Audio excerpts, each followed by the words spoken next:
Well, our NorCal BDR trip was postponed because we got this freaking heat dome coming in, and after last year's experience, we didn't want to take any chances with heat. But that at least gives me time to make some content about the preparation process and what I'm taking so that you all have some idea what gear I'm using and maybe can get some ideas for your next long multi-day moto camping trip.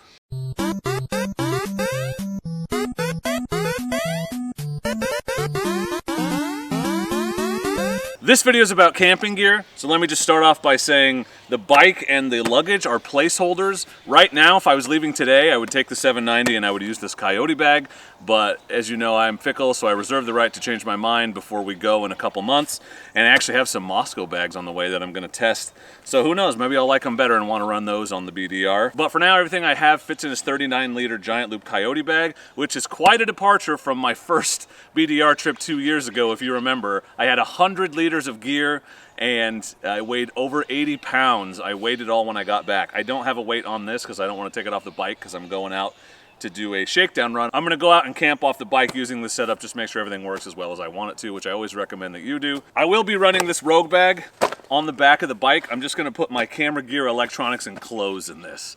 So it's not camping gear, but I will have an additional 18 liters on the back of the bike. Super lightweight stuff that I need easy access to. But I did manage to get all my camping gear, including my chair, in here. And I'll also be carrying this 1-liter Giant Loop Cactus canteen, probably on top. That's where my water will be, but I will have an extra gallon of water in addition to my hydration pack. All right, let's talk about gear. Let's see what's in the bag. Also, shout out and thank you to Moto Camp Nerd who sponsored this video and really provided basically every piece of gear that's in this with a few exceptions. So pop over to Moto Camp Nerd's site if you haven't, if you're planning on a motorcycle camping expedition, whether you're riding street, dirt, or anything in between, ADV, dual sport, he's got it all.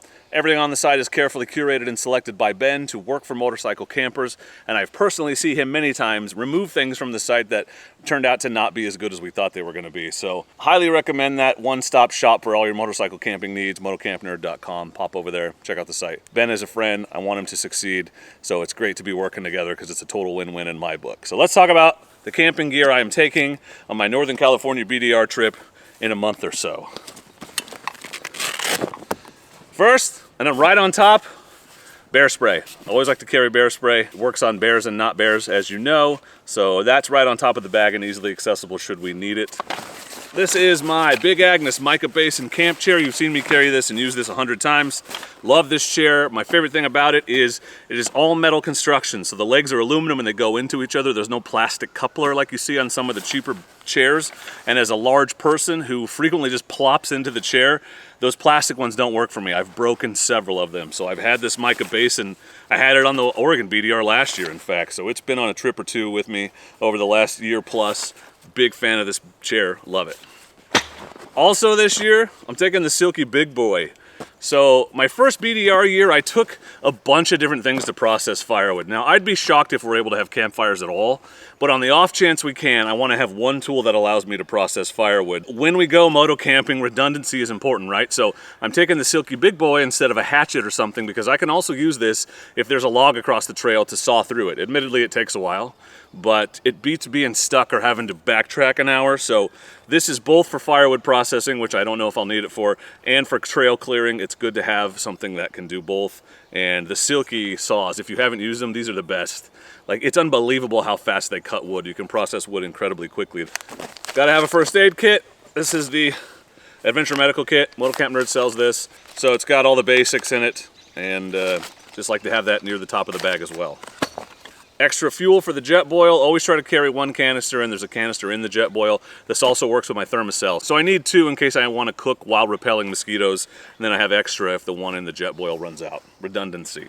And we're going to be out there. This is a long trip, 750 miles, so it's probably 6 days easy, maybe even 7. This is just my toiletries bag, so honestly this could probably go in my clothes bag, but it fit in here. This is contact solution, toothbrush, deodorant, ibuprofen in here, any medications, all that stuff right in this bag. So that's toiletries. Not exciting to go through the innards of that. This is a 6 Moon Designs Possibles pouch. I don't know if you remember a couple years ago I made that every trip gear video. That's basically what's in here. This is odds and ends that I don't want getting lost in the bottom of the bag. So bug spray, toilet paper, my thermocell's in here, fire starter, got my coffee cup, the nipple lamp, remember those? Got a towel, this little tiny towel, this Airlight towel is awesome. First year on the Washington BDR, we had the opportunity to go swimming and I didn't have a towel. I also took a shower on that trip and had to just air dry. I think I used a shirt as a towel, so a little towel like this is nice to have. Headlamp, sleep mask, because the sun comes up freaking early when you're out there. I got a knife. Ooh, I got this new poop trowel. This is a UST poop trowel that comes with, it's a bunch of other tools. It's got a fire starter, a whistle, some paracord. There's a saw on here. So again, multi-purpose redundancy. I always had a trowel anyway, and this one's even better. Now, I don't plan on taking a grumpy in the woods, but you never know when nature's gonna call. So I always like to have a poop trowel on me. And of course, my trusty Mora Bushcraft black knife. Love this knife. I've used it a ton. And then odds and ends, a lighter. These are like hydration things that, honestly, it's a hangover cure. It's electrolytes and caffeine. That's really why I keep it in here.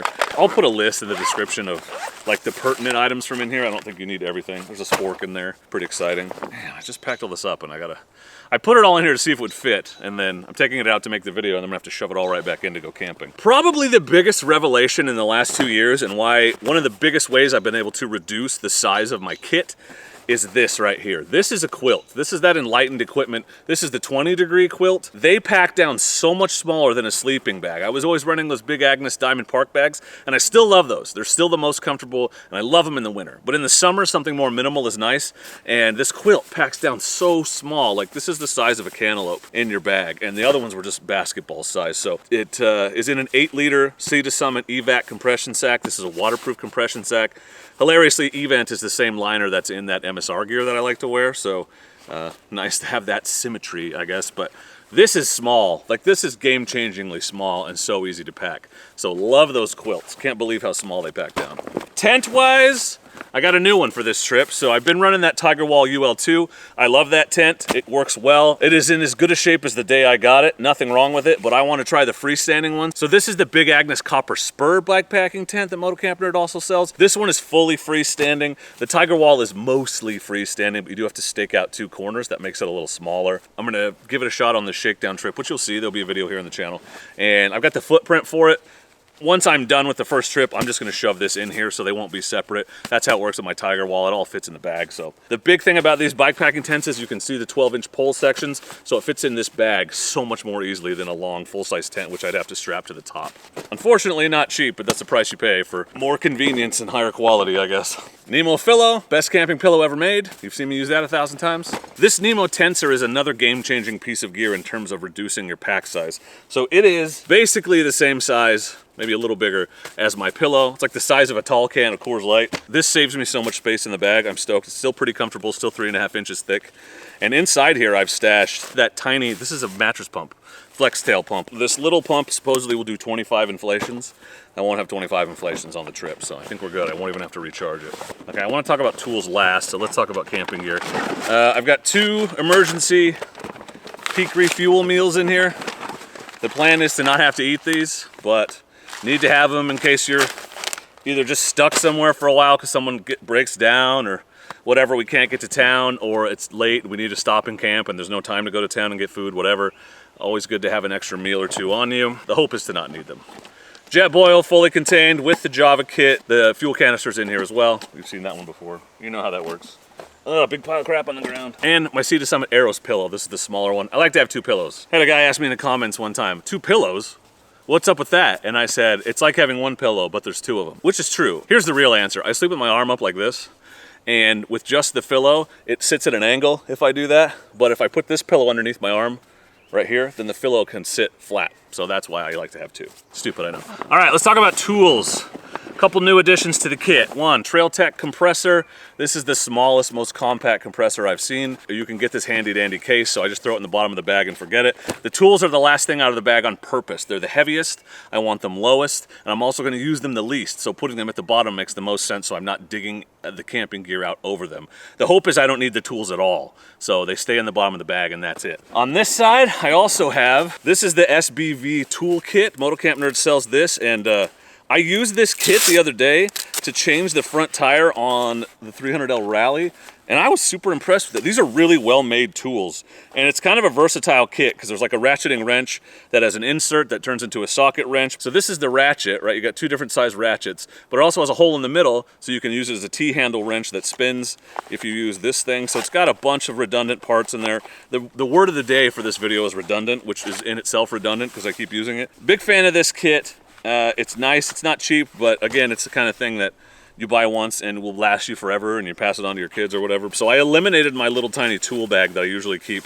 It's really the old DRZ tool kit that I've added a few things to. I usually run that and have it inside with my tire changing setup, but I'm bringing this full setup this time, so if there's anything more substantial that needs to get taken care of.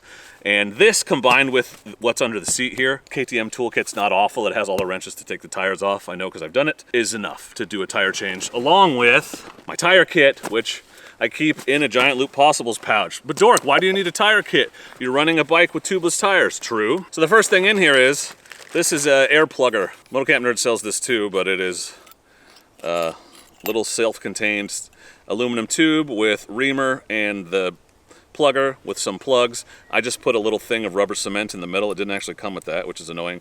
And it's a T-handle, so you use the case as a handle and you can use it for reaming and plugging. So that's a slick little setup. Hopefully if I get a flat, that's all I need. That's the dream, but if it's more extreme than that, I should have brought the bag out, but I'll put a picture up of the kit on the website. But he's got this these glue tread patches, so you can plug anything in the tread. But in the sidewall, you're generally screwed. That's where these come in. This is a glue tread. They're actually for side-by-sides, but you rough up the side of the tire and then glue a piece of rubber on there, and that's enough to get you to civilization, theoretically. I would much rather do that all day than have to take the tire off, but just in case I have to, standard everything else is in here. Got my tire irons. There's a tube in here because worst case scenario, you pull the valve stem and you put a tube in your tire to get you home. My Giant Loop toe strap is in here. That's the other worst case scenario. So the only thing left in here is tube and tire irons, which, well, you know what those look like. So I'll link everything in the description for you if you want to check it out. Obviously, this is not me saying this is the best kit to take on the BDR. This is me saying this is the kit I'm taking on the BDR. I'm sure I'm missing something, and I'm sure you'll let me know in the comments. And hopefully you got some ideas for your next trip. I started out with so much stuff in a video I'll link up here for you on the Washington BDR. I did a full rundown of everything I took, and it was ridiculous. And so many people were like, what the hell are you doing? Like, I had 3 ways to cook food. I used 0 of them. I took a bunch of just in case, and that's not this kind of trip. This is for sure a camp to ride trip. So you just take what you need to be comfortable at night.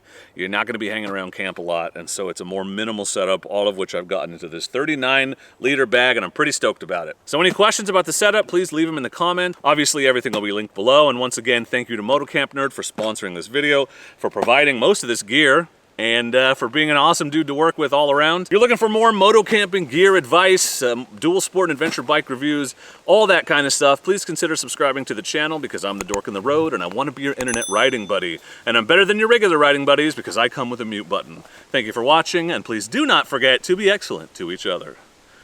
Thank you. Excellent!